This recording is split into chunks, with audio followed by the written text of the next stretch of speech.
The phone conversation between fantasy veterans Bob Harris and Matt Waldman is a quick and dirty rundown of players, units, or teams from Sunday's games. Feel it or fuck it is our instant verdict on the fantasy value of a player situation, not the ability, effort, or character of the player. This is just how two old-timers in this industry talk when they got a lot to cover in a little time.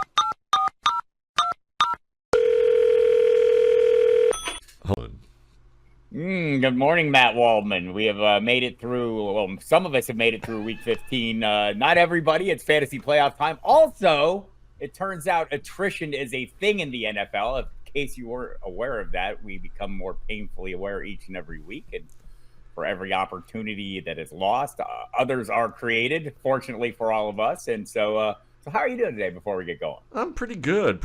I'd put out the top 10 at Football Guys a little early.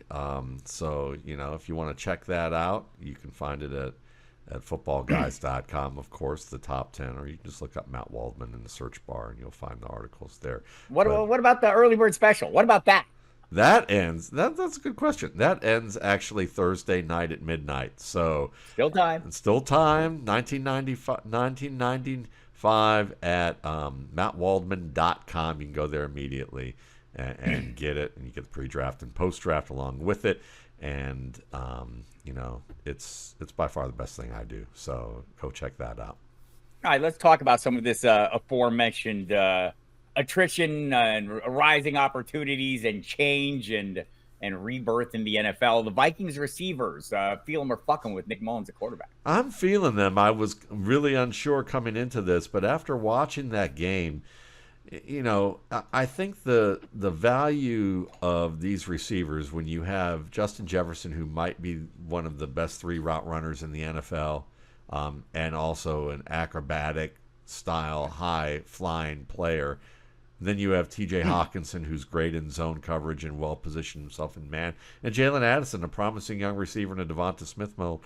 When you see that these players are reliable as route runners, it inspires confidence from even just NFL caliber, not starting caliber, NFL caliber quarterbacks to fit the ball into tight spots because the receivers are where they need to be.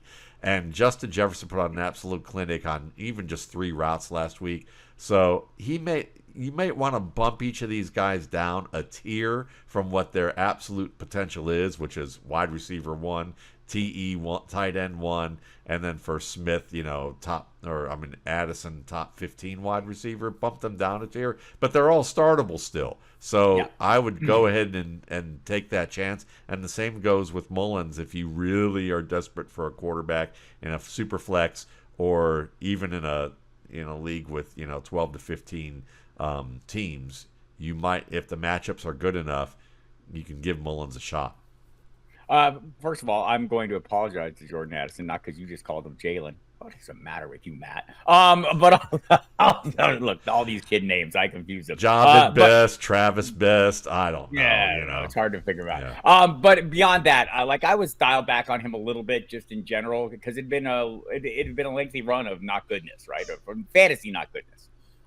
But overlooked the fact that he had moved up in the rotation after starting the season locked down in the 3rd spot, wasn't, playing in the 11 personnel. And so he's moved up from that. And also he's very good. Eyeball test, just watch that game. Oh, that guy's, I forgot. He's pretty good, because I'd been focused on the box score and the fantasy numbers. Right. And so I was just dialed back looking at the outcomes and not looking at what was going on in the field. And quickly, I don't want to belabor the point, but Jeff Mans reminded me of something a couple of weeks ago on the Fantasy Sports Radio Sirius XM pregame show. We were talking about some of the players that we were maybe a little more or less interested in, and some of them were quarterbacks we were talking about, like maybe Nick Mullens. And Jeff's point was this, and it dovetails with something I said all offseason long, and we talked about on this very podcast, is that receiving talent has come to a point where it can raise the level of quarterback play. Right, the receivers are good enough at making catches and running routes, like you said, being in places when they're supposed to be there, that make these guys that formerly would have been just guys, just journeymen, serviceable, not just for NFL purposes, but maybe for fantasy purposes. So, and it's something else to go back to what I've been talking about all off season, I was going to not let less than ideal quarterback situations scare me off of wide receivers. And I think the lessons I learned from last year with DK Metcalf and Tyler Lockett and maybe Amari Cooper and other guys where we perceive there's going to be, oh, it's not great quarterback. We really overplay that in our mind and decide that those receiving assets aren't going to be what we need them to be. And we might have done that this year with Michael Pittman Jr., right? Yeah. So those are lessons we should take from all this. And also, apparently, journeyman quarterbacks are a thing because Jake Browning is a thing, and he's a dominant force in fantasy football right now. QB2. Yeah. Feeling or fuck him for the next 2 weeks. He's playing Pittsburgh and Kansas City. Well, I think Pittsburgh's going to be a tougher matchup because Minkah Fitzpatrick is most likely to get back on the field. And then once that happens, I don't think we're going to see the same Jake Browning performance that he had in the first week against Pittsburgh. But that said, then he faces Kansas City, and Kansas City's a little bit weaker than what they've shown in the past few weeks. They've given up a fair bit more. But it's the same kind of principle does apply, that when you have T. Higgins, and I know T. Higgins hasn't had a great fantasy season, but he's been wide receiver 21 since Jake Browning took over. And part of that is bad defenses in the fact that they played the Jacksonville Jaguars and made Jake Browning look like the best quarterback of all time.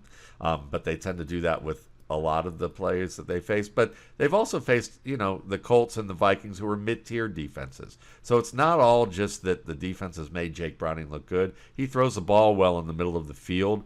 Timing routes are strong. He'll stand in against the blitz. He just doesn't have that Joe Burrow, let me roll to my left, roll to my right, and throw a ball, 30, 40 yards downfield, or even 25 to 30 yards downfield on the move, and put it in a timely manner for a guy like T. Higgins to go up and get it. So Higgins is going to be a little more boom bust. Jamar Chase is still going to be Jamar Chase, which basically means if you say who's the best wide receiver in the NFL, and you say that young veteran from LSU, you probably have a 2 in 5 chance of being right that you've guessed right the best wide receiver in the NFL. So with that in mind, that surrounding talent plus Tyler Boyd and what Mixon can do, I think Browning still is a worthwhile, probably low end quarterback one if that's how you regard him, even though he's way outperforming that right now based on results, based on film.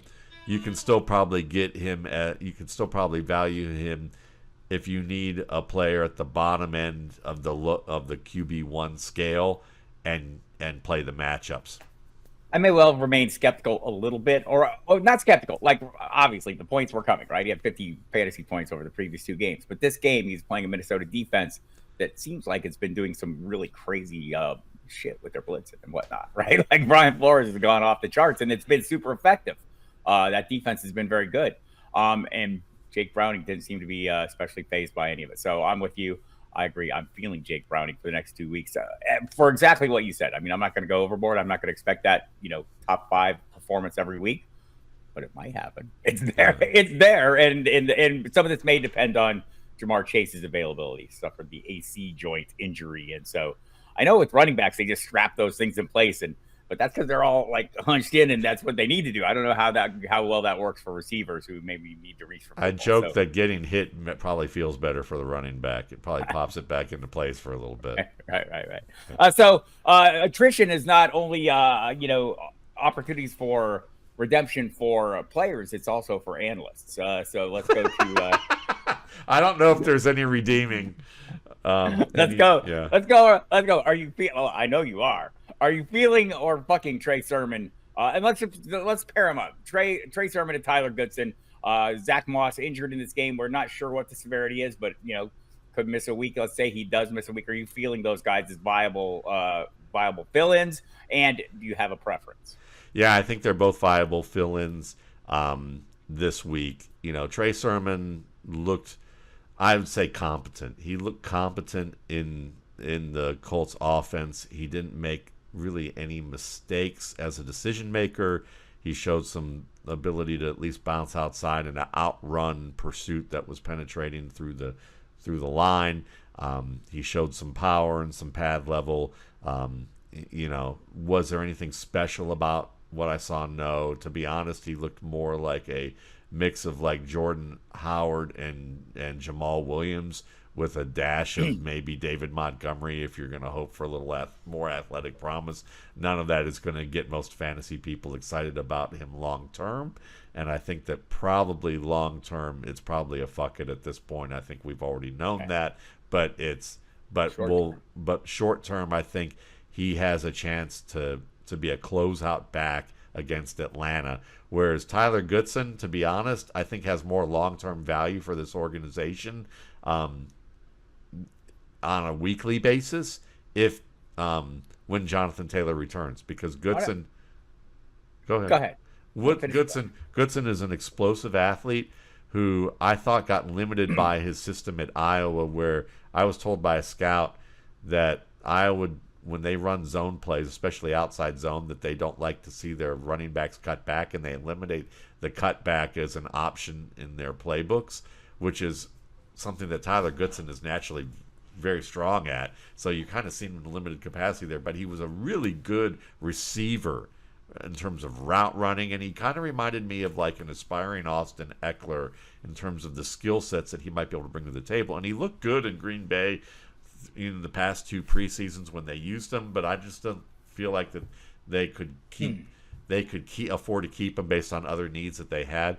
I think he's going to end up being a keeper for the Colts, and I wouldn't be surprised if he gets paired with Jonathan Taylor next year as maybe the third down back. And because he's a big enough runner and plays big enough between the creases, wouldn't be surprised if he's still more productive than Trey Sermon next week if they both end up getting to play. Reminder, Jonathan Taylor not off the table for next week, and Atlanta has given up the second fewest fantasy points to running backs in the NFL so far this year. So that's something worth noting as well. And also, maybe they turn into like Zach Moss, like who hasn't been great from a fantasy perspective the last 2 weeks, but right. So like this time of year, you're taking the gifts that are given to you and feeling them to the degree you need to, and not overplaying the hand. I think we all know that. Speaking of not overplaying the hand, it turns out the Las Vegas Raiders can score points. We saw them go from 0 to 63 in a matter of days. Tre Tucker was a big part of that, had 2 touchdown catches. Feel it or fuck it on Tre Tucker. I'd say fuck it for right now, but I'm open to the idea of feeling it next week, and after next week, which means that keep an eye on him. He's only had he's been a regular part of the offense, but regular part of the offense for him translates to about 2 catches for 30 to 50 yards 5 times this year. He had 3 catches last week for 2 touchdowns. So I understand he's a high variance play, but I saw him as kind of a aspiring Jalen Waddle type of player in style, and they kind of used him in the Tyreek Hill role in the offense last week, where he gets the late motion, he's working over the middle, and then other defenders are drawn to like Devonta Adams or Jacoby Myers, and he gets some of the wide open looks, and he's got the speed, and he's got some decent routes that are under his belt. He's just not a complete player yet. So if he does well with more volume next week, and you're really desperate for a wide receiver 4, let's say if you're really desperate for wide receiver 4, he might be worthwhile now. But if you're if you're wanting to see if he can be a surprise starter for a team where maybe you need to play matchups for your wide receiver 4, wait 1 more week and see if he can help you out in week 16. Right. It was a pretty even split, by the way, just for, with him and Hunter Renfrow. It's like 29-27 were the snaps. So it's not like he's got the full role there. No. So this was more, he got caught up in a whirlwind of super productive work. I can't even make Mark Davis haircut jokes this week because the Raiders were so damn good. I think I just did without actually making the joke. But someone with no hair making fun of people with hair, it's honestly easy. It's easy pickings. I got it last week. Mark Davis gets it next week. Are we not at the point where you can't screw this up? It's just a good look no matter what. All right, it's the Lex Luthor special, man. Let's go to the Texans of Houston, where a couple players shined, and one surprisingly so, one maybe less surprisingly so. I don't know. Noah Brown led the team in receiving without Nico Collins and Tank Dell done for the season, and with Case Keenum at quarterback. competency is apparently a thing that they're interested in. I thought it was Davis. Was it Davis Mills? No, it was Case Keenum. Okay. He got the start. Oh, okay. And played well. Right. Played relatively well. Noah Brown, 8 catches, 89 yards, had the touchdown. Also, Devin Singletary in a matchup that we all expected this team to run rampant against or not. Ran for 120 plus yards. So are we feeling those guys going forward? Yeah, absolutely feeling Noah Brown. Yeah, look, I didn't even say the fuck it because I knew we were going to feel it. Yeah, totally feeling both. I mean, I recommend Devin Singletary yesterday to somebody who was looking for him compared to, I think, the Chiefs running backs. And I think that, for sure, Singletary, certainly, you could tell even when Dameon Pierce was coming back that Singletary was kind of taking this job and making the Texans think about, should we just stick with the hot hand? Because that's really what's going on here. So, yeah, the little engine that could keep rolling with Singletary. And Noah Brown, I mean, look, he's probably the best receiver on this roster right now when Collins isn't available. So he's a viable fantasy start every week that Collins isn't in there. Yeah, my guess is CJ Stroud will be back next week, and so that adds to the vibe. And by the way, Dameon Pierce, 1 carry, 3 yards in this game compared to the 26 carries for Mr. Devin Singletary. I think the Texans have made their vote clear. And this is another offense where I think, we look at CJ Stroud and we think he's great. I think, and he is. I mean, he's been great. There may be more to it than this. Maybe this is a whole system that comes over with Kyle Shanahan's people, and D'Amico Ryans is the head coach, but also Bobby Slowick is the offensive coordinator. I'm not saying, I'm not going to accuse someone of being a system quarterback or this or that or the other. I'm just going to say there's a system that seems to be favorable to creating offense, and it might be that one that comes from San Francisco. You got anything to add to that? Well, I mean, I think that part of it's that, and there is good young surrounding talent. Yep. And teams can also be a little unfamiliar with how a scheme matches up against them. I mean, this is the AFC, and they're taking an NFC, a successful NFC scheme and putting it in there where a lot of the AFC teams haven't seen it enough, at least to the way it's executed with little wrinkles. So I think it's a lot of things on that, and certainly the Shanahan scheme can help. All right, fair enough. So you invoked the Kansas City running backs, so let's take a look at them really quick. Clyde Edwards-Helair, Jerick McKinnon. I feel like we've been over this, and I don't feel like my opinions have changed greatly. How are we feeling with those guys? Feeling or fucking? By the way, it sounds like, if you believe Andy Reid, that there's a chance Isaiah Pacheco could return this week. I don't know that I'm buying that. He had a procedure last week on his shoulder. He's back to doing walkthroughs, but I'm not I'm maybe not as optimistic as Andy Reid. Yeah, and Clyde Edwards-Helair had a good game last week or this past weekend, but I still think Jerick McKinnon's the safer play for fantasy because of what he does in the red zone and on third downs. Clyde Edwards-Helair is a little more game script dependent, and that's a big deal. So fuck. I think that's what. Yeah. I think it was a bigger game for Clyde Edwards-Helair, but I think it's only solidified, in terms of workload. I think it's only solidified that exact point you make. We're feeling them as game script dependent. With the McKinnon, he might even get to run something, right? I mean, whereas Edwards-Helair isn't going to get some of the juicier bits that McKinnon's getting. I totally agree with that. Back to that Houston-Tennessee game, Treylon Burks led the team in receiving, I believe. Is that correct? Am I not lying about that?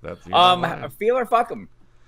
Fuck him for right now. There you go. Don't believe it right now. I mean, I think that obviously there's talent to be mined with his game, but it's still a work in progress right now. So let's just remember that when we look at this overall, that this was one game, and I don't think one game's going to make that huge of a difference for you.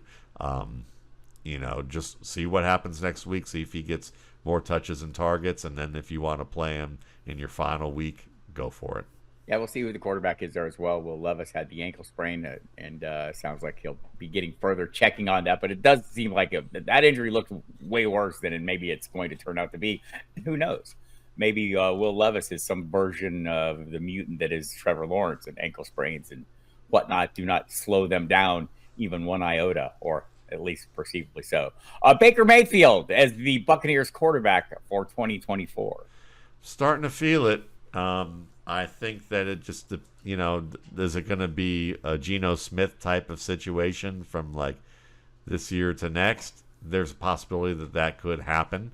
But I think that the Tampa Bay Buccaneers are probably going to take a chance based on how well he's helped the offense stay as good as it's been, because it's not exactly a great offensive line. So I don't love Baker, but I like what he's doing this year within his capabilities. So yeah, I'm feeling it. Yeah, and we'll see if Mike Evans comes back. Seems unlikely at this point. They have maybe already gotten a deal done, but Chris Godwin's still there, and guess Chris Godwin says he can still play. Apparently, his wife was right. I don't know. She called Todd Bowles a liar. I thought that was like a 1 week squeaky wheel thing. It may be permanent when you have your wife call out the coach. You get the grease forever after that. I don't know. We'll see.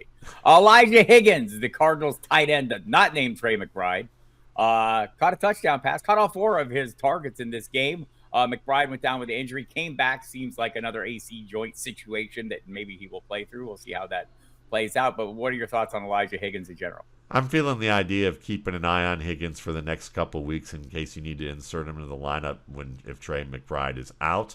I'm feeling him enough that he was that long term, much more long term. I'm feeling him because the Chiefs outbid 8 teams to get him when the Dolphins decide to drop him to hold on to running backs because they have a decrepit running back room in terms of age.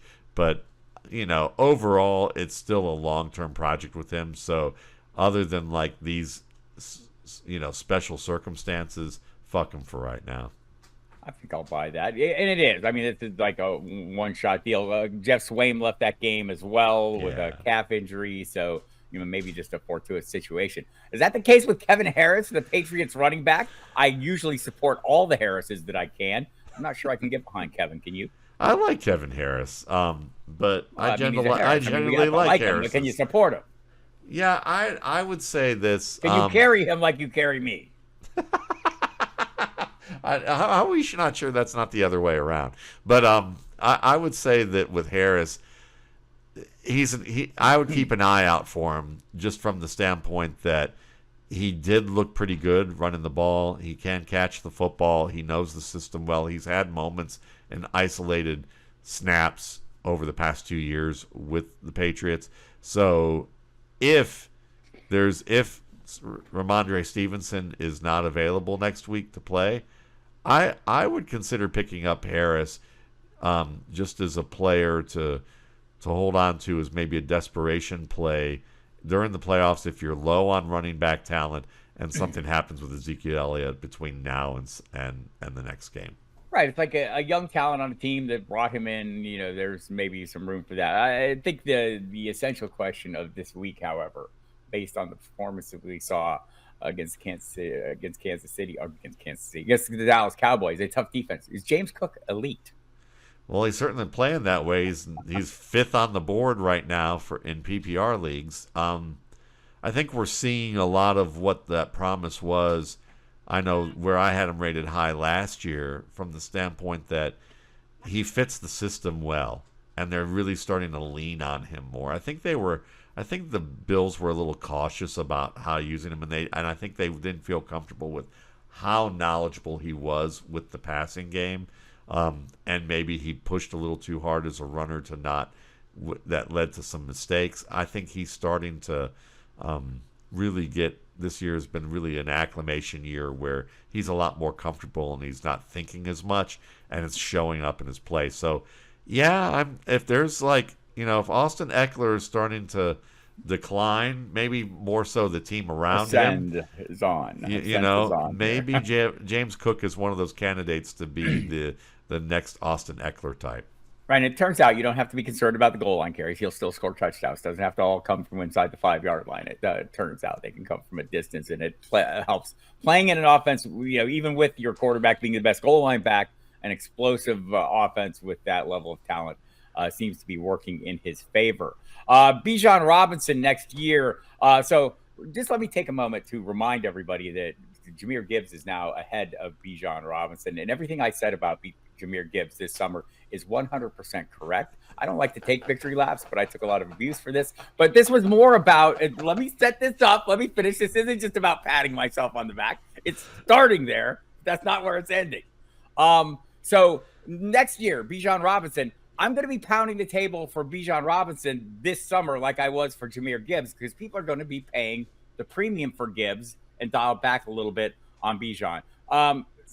Probably. Maybe not. Maybe I'll still. I'm fucking feeling that. No, I'm fucking feeling that without a shadow of a doubt. But they're right, because like I said, going in, both of these guys are very good. The argument was if all the draft capital and all the things that worked in favor of Bijan made him a first round pick in fantasy last year, then why the hell wasn't Jahmyr Gibbs worthy of a third round pick or maybe a little higher in fantasy also? And it turns out he was. Also, it turns out that maybe both of these guys will have different offenses or different coaches calling the plays next year. Ben Johnson in Detroit, a hot head coaching candidate. Carolina has an eye on him. Also, Arthur Smith, not necessarily a lock to return. Maybe he will. I mean, maybe some of this depends. Maybe some of your answer on Bijan next year depends on Arthur Smith. Yeah, I mean, honestly, whether it is or it isn't Arthur Smith, I think Bijan Robinson will be the man next year. Mainly because even he's still running back 11, yes. even with all fine. the drama. Gibbs is 9. I was overstating my case a little bit. But still, with all the drama, Bijan Robinson is still a top 12 running back. Yep.